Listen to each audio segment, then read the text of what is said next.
What's going on, guys? Show y'all right here. Another video for you guys. I got a message on Facebook. It was Brian Taylor, I think. What his name? I think it was his name. Anyways, he asked me how was the jet tuner on the truck, and he said he should do a follow-up video for guys who don't know. This video is gonna be horrible because I'm kind of like do like a lot of shit right now. Anyways, so okay, the program, what I did was this is what I did with the program. I ended up unlocking the speedometer, so I think like 138. I think I got the rev limiter up, I think to 6,000 or 5,500, something like that. I changed the shift points in the transmission. I'm on 22, so they're 265, 40, 22, so they're 30, I think they're 30 inches, 0.3 or 33.3, something like that. Correct that. Under the settings, they have this thing called engine modification or engine mod, something like that, where you could basically pick the fuel you want to run. So I run 91 in this truck. I'm starting to, and I did see a difference in it also. As far as fuel mileage, actually, the power, it's hard to really say. I haven't really driven it that much on the power side, but fuel mileage, it's good on fuel now. Also, what else did we do?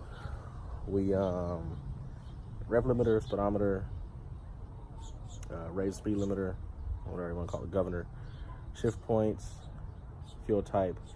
When I called Jet, I think I called Jet, today's Thursday, I called them, I think, last Wednesday, I think. And I asked them what all does it do when it comes to the fuel. Well, what the guy told me in the fuel part, what it does is, it changes the timing. So the timing got bumped a little bit, which is cool.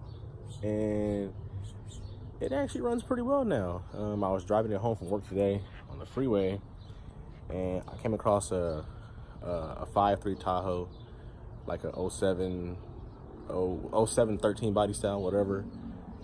And we ran for about 4 or 5 miles, and I was a little out on him, like a little bit, maybe about like half the car maybe. And after that, that was pretty much it. Before, I couldn't do that. Before, I couldn't. I know last year I ran my Suburban and the truck together, and the truck actually killed the Suburban. I can't figure out how, but that was in stock form. All I had was an intake exhaust. It had new plugs and wires on it, new coil. That was pretty much it. The Suburban is still on the Air Raid Junior MIT tube, whatever you want to call it. It's on that Dynamax muffler, and that was programmed. Yeah, it's programmed. I got it programmed last summer for the fans I got on there. So that one's programmed. So when I ran it together, it beat it, like a truck length. And I was surprised, but whatever. Also, we got what's going on. If you guys recall, I had a transmission leak from the pan. Don't laugh, don't judge me, whatever. So what I did last year, I had Jiffy Lube flush it out last year. Well, not flush it, they drained it, filled it basically, because of the miles on the truck, but it's been rebuilt. Drops the pan, new filter, new gasket, puts it on there. I drive off, about a month later it starts leaking. And I was meaning to take it back like last year, but I kind of forgot about it actually. I kept driving it, and I was changing the oil, I think, in this thing like 2 weeks ago, and I was like, oh shit, it's leaking. Let me get that done. So I took it to them Monday. Today is the 23rd, so I took it to them Monday, yeah, the 21st, I think, 19th, whatever day that was. And he dropped the pan off, new filter, new gasket, resealed it, no problem. Also, I had a diff leak from like maybe like a year ago, maybe. It was like a real slow leak, and I was like, well, maybe the bolts are just loose. So I put new bolts on there. Tighten bolts up, didn't fix the problem. Pulled the cover off, and I ended up resealing it. It lasted for about 8 months. Well, probably up until about This is May, probably April. Started leaking again.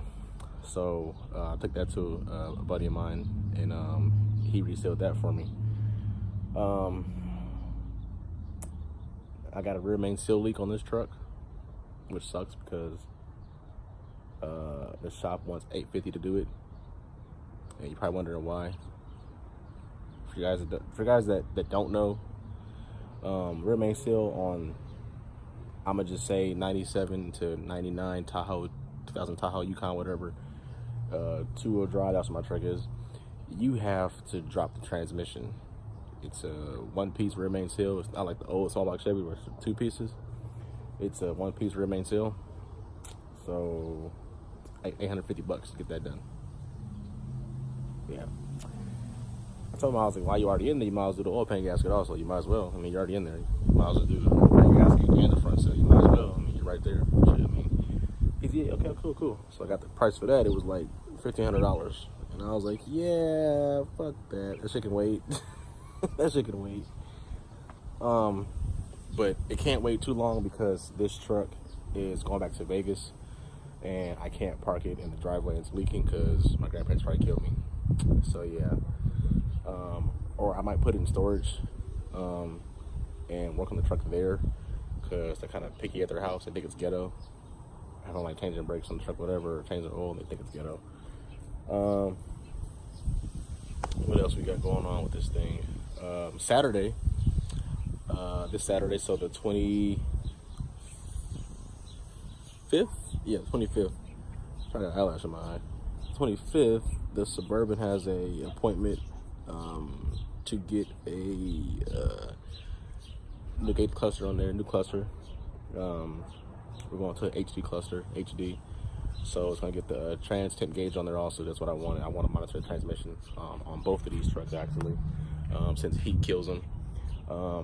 Both of them already have trans coolers on them. They do from the factory, but I'm gonna go to probably a True Cool on the Suburban since they like just fall in place with them.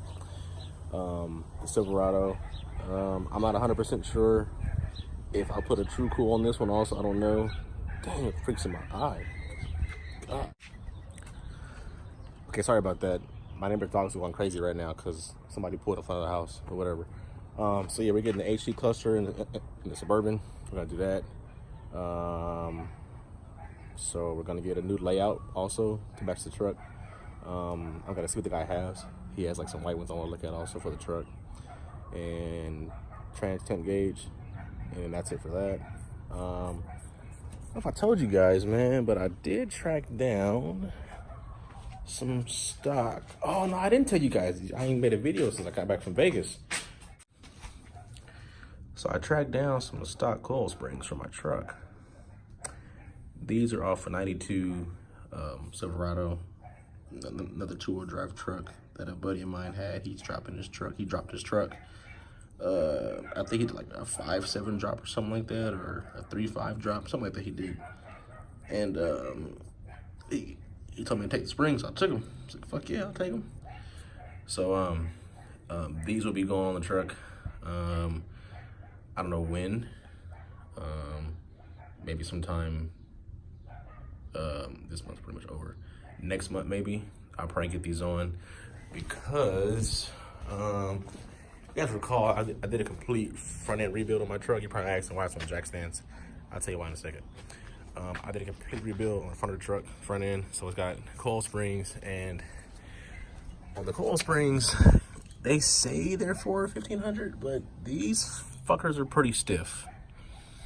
This truck has no kind of bounce. It's like the front has no bounce at all. So I'm not sure if those are the actual ones that's made for the truck. I got them off Amazon. They're like 60 bucks. But these, I know for sure, are for a 1,500 two-wheel drive truck. I watched him pull the springs off, and that's it right there. Also, I was talking to a guy, and sorry about that, freaking phone call. I'm on the iPhone right now. Anyways, but I was on the GMT 400 page, and I was looking at my leaf springs, and I'm gonna tell you why. So I know it's a different truck, different body style, different year. I get it, I understand. But anyway, look. So our 2005 crew cab Silverado only has 3 springs on it, and mine has 4. And the reason why that's bothering me is because, for one, I like how that truck rides. It's kind of spongy, but I like that. This one rides pretty stiff, like it's lowered, and it's on like Beltec shocks and everything, and it's not.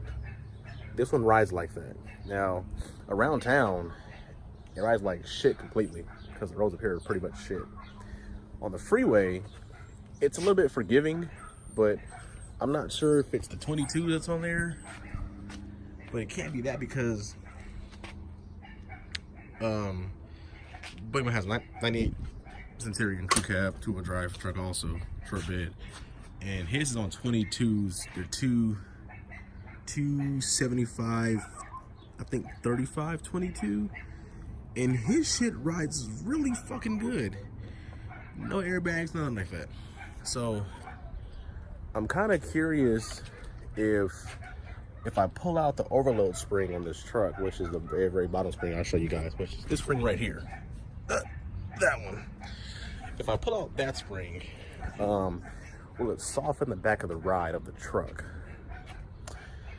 And another thing also is that, what else? It'll lower the truck also about ½ an inch.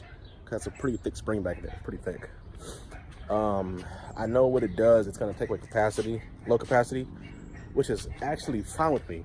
I don't tow with this truck. And if I did tow with this truck, it wouldn't be nothing crazy. It would be like, you know, a small 12x6 trailer, like a U-Haul trailer, whatever, moving something somewhere. But I'm not gonna be towing like, you know, horses and cars and shit like that now. So I'm actually kind of fine with that. And then I was on Rock Auto looking at some shocks. I might go back to the standard AC Delco GM shocks. If you guys go on their site for Rock Auto, they have like budget shocks, ride quality, performance, and I think they have like is it heavy duty or something like that, or towing? It's something like that. So I might go back to the premium ride shocks. I might go back to those. So yeah, that's about it for today. That's all I have. I just got home. I make a video for you guys. I haven't made one in a minute. Not since I think I did the starter on this truck and the new battery cable and everything. Sorry, my eye is twitching. I got hair. I got an eyelash on my eye. Anyway, but also I want to ask you this question also. Has anybody ever used the KKS or KSK brand on eBay? Some say it's a Champion radiator. Some say it's not. I'm asking because they have a deal. You can get a 3-row radiator, all aluminum, and 2 16 or 15-inch fans for $379, shipped to the house, free shipping. And I've been wanting to upgrade the fans or put fans on this truck and a big radiator because it's still stock one in there. Wonder about that. And I gotta measure the front clearance or the front area for a trans cooler. Put one on here. It doesn't get hot or anything. I don't think it does. But the stock one, it works, but it's not really efficient, really. Anyway, I'll catch you guys later. I'm probably to go in the house and pick this shit up and everything I was doing out here. Yeah. Oh, I'll tell you why it's up here, actually, before I forget. Okay.